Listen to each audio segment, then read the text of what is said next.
Hi Hi guys. guys. Iting අපි යනවාද Wellington.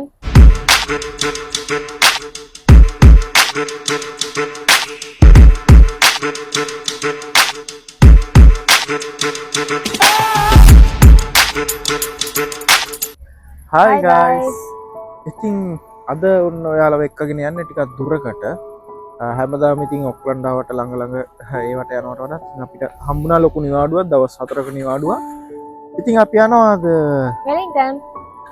මම කියන්න කලින් මෙයා කිව්වා. ඔව් වෙලින්ටන්. ඉතින් වෙලින්ටන් යනවා කිලෝමීටර් 700ක. ඒ 700ට වඩා වැඩි මම හිතන්නේ ඒකට වඩා දුර ගමනක්. ඉතින් අපි ප්ලෑන් කරේ රෝඩ් ට්‍රිප් එකක් විදිහට යන්න මේක දවස් Days අද මන්දන්න හතරයි. ප්ලෑන් හල මට තියෙන ඩ්‍රයිව් කරන්න nights තුනයි. ඩේ සතර නයිට්සුනයි. ඉතින් යන ගමන් අද අපි ස්ටොප්ස් දෙකක නවතිනවා. අද රෑ ඉන්නවා එක තැනක ඊට පස්සය තුනක. ස්ටොප්ස් තුනක්. හරි මං කියන්න වෙලින්ටන් යන ගමන් තැන් දෙක විතරන තුන් දස් වෙලින්ටන් හරි එතකොට මේ එම ප්ලෑන් කරලා තින්න. ඉතින් අපි මේ යන ගමන් තැන් දෙක නවතිනවා. නවතින තැන් දෙක ගත්තු එකතන මවුන්ට් රුපෙහු. මවුන්ට් රුපියෝ ටොංගාරි රෝ ඒ පැත්තේ අනිත් ඊට එක පාමස්ටර් නෝත්. පාමස්ටර් නෝත් ඉන්නවා දෙවෙනි දවසේ තුන්වෙනි දවස වෙලින්ටන්. තුන්වෙනි දවසේ රෑ වෙලින්ටන් ඉන්නවා. එතකොට හතරවෙනි දවස ගෙදර ඉන්න. ආතල් ගන්න එපායි. හරිද? එතකොට ඒ වගේ ඉතින් යන්නේ අපි ට්‍රිප් එකේ එහෙම තමයි ප්ලෑන් කරගෙන ඉන්නේ. ඉතින් යන ගමන් වටේ තියෙනවට තියෙන දේවල් ටික බලාගෙන ලස්සනට නේද? වැඩේ ලස්සනට අපි ලස්සන මේ විදිහට අතරම අපි ප්ලෑන් කළේ මේ chat GPT එකෙන් පොඩි අයිඩියාස් ටිකක් අරගෙන අපිත් ෆස්ට් ටයිම් මේ වෙලින්ටන් යන. ගිය කට්ටියගෙනුත් ඇහුවා. හැබැයි ඒ කියන්නේ රූට්ස් දෙක තුනම කට්ටිය කියනවා. ඒ හින්දා අපි කළේ අපි ඒ වෙලින්ටන් පැත්තට යන්න ගෙන හැමිල්ටන් පාස් කරන්න කොහොමද යන්නේ. එතකොට ඒ යද්දී තියෙන සමහර ප්ලේසස් අපි කලින් කවර් කරලා තිබ්බා. එතකොට අපි ඒවා මිස් කරලා අපිට ඕන ටික කිව්වට පස්සේ chat GPT අපිට ලස්සන රූට් එකක් හදලා දුන්නා. එතකොට ඒකේ තියෙන ප්ලේසස් ටික බලන්නත් එක්ක තමයි අපි යන්නේ. අපි තව දන්න ඒවත් ඒකට ඇඩ් කරගත්තා. බලමු ඉතින් මේ අද දවස. chat GPT එකෙන් තමයි ඉතින් නේද කොට ගියේ නේද? හැමදේම කොට දාගත්තා. කවන්නයි ඉතින්. ඔන්න ඔය විදිහට අපි ලස්සන වීඩියෝ ටිකක් අපිට ගන්න පුළුවන් වෙයි. තව අපි බැලුවට වඩා ලස්සන තැන් ටිකක් අපිට බලා ගන්න පුළුවන් වෙයි මේ ට්‍රිප් එකේදී. ඕන තරම් අපිට වෙලාව තියෙනවා නේද? අපි ඔයාලට විස්තර කියනනම් අපි ඉන්න තැන් ගැන. එතකොට කවුරු හරි යන කෙනෙක් ඉන්නවනම් එයාටත් ලස්සන දෙක ප්ලෑන් කරගන්න පුළුවන්. ඔව් අපි මේ ඔව් අද මේ ගම උදේට කණ්ඩ නැත්තුව ඉතින් ඉතින් දැන් මේ පොඩි වීඩියෝ එකක් ගෙනාවේ. ඉතින් අපි බලමු වැඩේ ලස්සනට යයි. අද ලස්සන වැඩක් අපිට කරගන්න පුළුවන්. අද කියන්නේ අපිට දවස් 4ක් තියෙනවා නේ. එහෙනම් හම්බෙමු ඉස්සරහට. අපි මුලින්ම ගියේ වයිටමෝ කේව්ස් බලන්න. මේක හැබැයි අපි කලින් ප්ලෑන් කරපු එකක්වත් අපේ ලිස්ට් එකේ තිබ්බ ප්ලේස් එකක්වත් නෙමෙයි. අපි මවුන්ට් රුපෙහු වලට යද්දී පාරේ තිබ්බ බෝඩ් එකක් දැකලා තමයි අපි මේ ප්ලේස් එකට ආවේ. මේක හැබැයි අපි වෙබ්සයිට් එක බලද්දී ඒකේ තියෙනවා ප්‍රී බුක් කරලා යන්න කියලා. මොකද මේ ප්ලේස් එක ගොඩක්ම ක්‍රවුඩඩ් වෙන තැනක්. හැබැයි අපි ළඟටම ආපු නිසා අපි එදා දවසේ බුක්ද කියලා බැලුවේ නැහැ. අපි කෙලින්ම එතනින් ගිහලා තමයි ආවේ. මෙතන ඔයාලට මේන්ලි කේව්ස් තුනක් බලන්න පුළුවන්. එකක් තමයි ග්ලෝවර්ම් කේව් එක. තව කේව්ස් දෙකක් තියෙනවා. ඒක වෙනම පැකේජ් කරලා තියෙන්නේ. ඔයාලට කැමති පැකේජ් එකක් සිලෙක්ට් කරගන්න පුළුවන්. හැබැයි මෙතන ගොඩක්ම ඩිමාන්ඩ් එක තියෙන්නේ අර ග්ලෝවර්ම් කේව් එකට. එදා අපි ගිහිල්ලා අහනකොට එදා දවස් ඇතුළත ග්ලෝවර්ම් කේව් එකට තිබ්බ ඔක්කොම ස්ලොට්ස් බුක් වෙලා තිබ්බේ. ඒ නිසා ඒක අපි ආයේ වෙන දවසකට තියාගත්තා. ඊළඟට අපි මවුන්ට් රුපෙහු වලට යද්දී අපිට හම්බුන තව තැනක් තමයි මේ පිරියාකා ලුකවුට් කියන එක. එතකොට මෙතන අපි ගිහිල්ලා බලනකොට එතන ඇත්තටම ලුකවුට් එකක් තියෙන. ඒ කියන්නේ එතනින් ඉඳන් අපි පල්ලෙහා බලද්දී ඒ වටපිටාව හරිම ලස්සනයි. පල්ලෙහා වෙනම පොඩි වතුර පාරක් ගලාගෙන යනවා. එතකොට වටේම කඳු එහෙම තියෙන අර නිව්සීලන්ත වල ලස්සන කියන තැන ගොඩක් හොඳට බලා ගන්න පුළුවන් තැනක් තමයි මේ ලුකවුට් එක.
එකට යනවා නම් අපිට ෆ්ලයිට් එක යන්නත් පුළුවන්. ඒක තමයි ලේසිම විදිහ.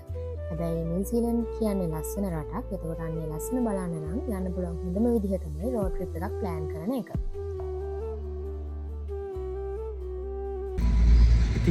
ඉතින් ගයිස් කොහොමද මේ වගේ ලස්සන වීව් එකක් එක්ක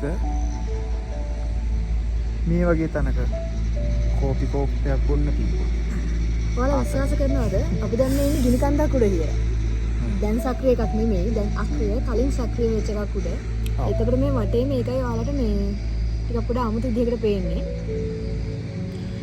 ඔව් මේ ගහක් කොළක් පේන්න නැහැ. කළු පාටයි නිකන් හඳට ඇවිල්ලා වගේ.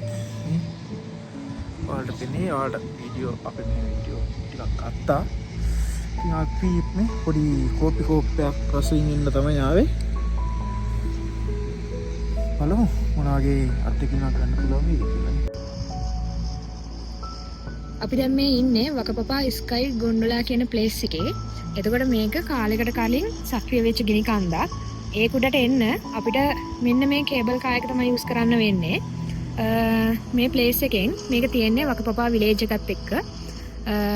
ඔයාලා වෙලින්ටන් යන්නේ මේ රූට් එකේ නම් ඔයාලට මේ තැනට ඇවිල්ලා යන්න පුළුවන්. එහෙම නැත්නම් ඔයාලා මේ ප්ලේස් එකටම හරි කමන්න එනවනම් මේ ප්ලේස් එකයි මේ ළඟ තව ගොඩාක් තැන් තියෙනවා ඔයාලට බලා ගන්න. මෙතෙන්ට අපිට ඩ්‍රෝන්ස් අරන් එන්න බෑ. කැමරා එකක් ෆෝන් එක අරන් එන්න පුළුවන්. මේක එතකොට හවස 3:00 තමයි අන්තිමටම කේබල් කාර් එක පල්ලෙහාන් උඩහට එන්නේ. ඊට පස්සේ උඩහා ඉඳන් පල්ලෙහාට යන්නේ හවස 4ට. ඔයාලට මෙතන උඩට ආවට පස්සේ උඩහා තියෙනවා කැෆේ එකක්, පොඩි කට්ටියට ස්නෝ ස්කූල් එකක්, ඩ්‍රොවිංස් වලට ස්පේස් එකක්, බාර් එකක්, සිනමා එකක්, ඒ වගේ පොඩි ඇක්ටිවිටීස් කරන්න ඉවෙන්ට්ස් වලට මෙතන ස්පේස් එක තියෙනවා. එතකොට මේ තියෙන්නේ ඒ උඩ තමයි. මෙතන එතකොට ඔයාලට ඔයාලන ටයිම් එකත් එක්ක හවස 4 වෙනකම් ඕන වෙලාවක ඉන්න පුළුවන්. මෙතන ටිකට් එකක් ගන්න ඕනේ. එතකොට නිව්සීලන්ඩ් ඉන්න කට්ටියට ඒක සිටිසන්ද, රෙසිඩන්ට්ද, ස්ටුඩන්ට්ද එහෙම අදාළම නැහැ. නිව්සීලන්ඩ් ඉන්න කෙනෙකුට නම් ටිකට් එකක් වෙන්නේ අඩල්ට් කෙනෙකුට $29යි. විසිටර් වීසා එකකින් එන කට්ටිය ඉන්නවනම් විසිට් එක කරන නිව්සීලන්ඩ් ඇවිල්ලා මේ ප්ලේසස් බලන්න එන කට්ටිය ඉන්නවනම් එයාලගේ ටිකට් එක මීට වඩා චුට්ටක් වැඩි. සාමාන්‍යයෙන් නිව්සීලන්ඩ් වල නෝර්ත් අයිලන්ඩ් වල ඉන්න කට්ටිය හිම බලන්න යන්නේ මේ ප්ලේස් එකට. හිම වැටෙන කාලෙට ගැන වින්ටර් සීසන් එකේ මේ වටපිටාව ඔක්කොම හිම වලින් වැහිලා යනවා. අපි අනිවාර්යෙන් වින්ටර් සීසන් එකේ ඔයාලට මේ වීඩියෝ එකත් අරන් එන්නම්. හැබැයි අපි දෙන්නට ඕනුනේ හිම වැටෙන්නේ නැති කාලෙට මේ වටපිටාව කොහොමද කියලා බලන්න. ඒකයි අපි මේ පාර අපේ රෝඩ් ට්‍රිප් එකට මේ ප්ලේස් එක ඇඩ් කරගත්තේ. එතකොට පල්ලෙහාන් ටිකට් එක අරගෙන අපි මෙන්න මෙතනින් තමයි ගොන්ඩොලා එකට නගින්න තියෙන්නේ. ඊට පස්සේ අර ගිනි කඳු මැද්දෙන් අපිට උඩට යන්න තමයි තියෙන්නේ. මේක ඇත්තටම කාලයකට කලින් සක්‍රිය වෙච්ච ගිනි කන්දකින් ගලන් ආපු ලාවා වලින් තමයි මේ වටපිටාව හැදිලා තියෙන්නේ.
අපි දෙන්නත් කෝපි කෝප්පයක් අරගෙන එළියට ගියා. ඒ වටපිටාව චුට්ටක් රස විඳින්න. වටපිටාව ගොඩාක් සීතලයි. හැබැයි මෙතනට යන කෙනෙක් අනිවාර්යයෙන්ම ඒ අත්දැකීම ගන්නම ඕනේ.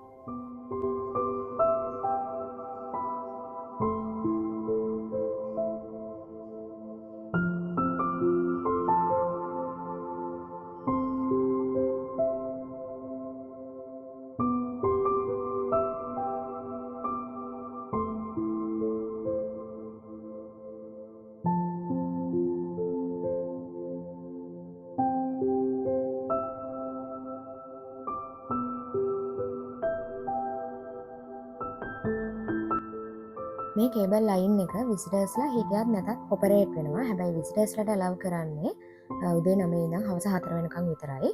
හැබැයි හයිකින් වලට කැමති කට්ටියට කේබල් කාර් එක යූස් කරන්න නැතුව අර කන්ද දිගේ මෙතනට උඩට එන්නත් පුළුවන්. ආයෙ මෙතන දැන් යනකොට උනත් කේබල් කාර් එක යූස් කරන්න නැතුව පල්ලෙහාට යන්නත් පුළුවන්.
මවුන්ට් රුපෙහුවලම ඔයාලට බලන්න යන්න පුළුවන් තව ප්ලේස් එකක් තමයි ටොංගාරිරෝ නැෂනල් පාර්ක් එක.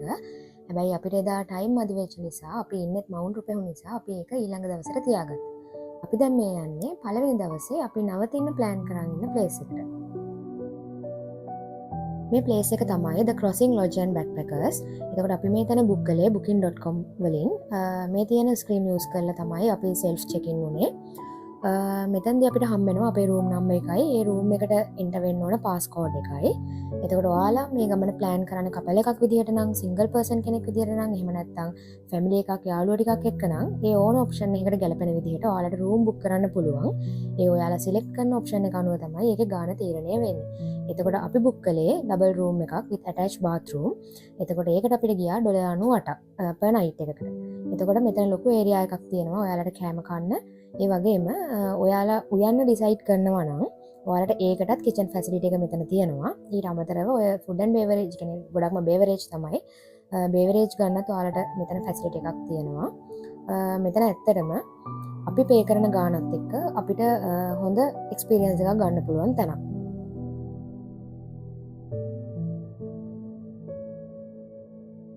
ඔය තියෙන්නේ අපිට හම්බුන ඩබල් රූම් එක. එතකොට මෙතනදී අපිට ඩබල් බෙඩ් එක, bedside table එක, තව ටේබල් එකක්, chairs දෙකක්, මිනි ෆ්‍රිජ් එකක්, ටීවී එකක්, wardrobe එකක් තමයි ෆැසිලිටිස් වලට හම්බෙන්නේ. ඊට අමතරව attached bathroom එකත් මෙතනදී අපිට හම්බෙනවා.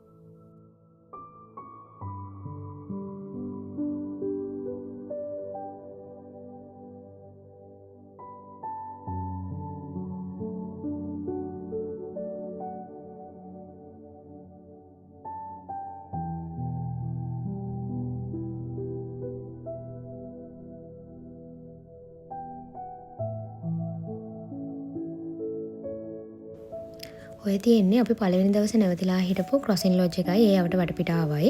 එතකොට ඒ වටේටම තියෙන්නේ කොළපාට ගස් විතරමයි. ඒ ඇරෙන්න වෙන මුකුත් ඒ අවට නැහැ. හැබැයි විසිටර්ස්ලට බලන්න ගොඩක් ප්ලේසස් ඒ අවට තියෙනවා.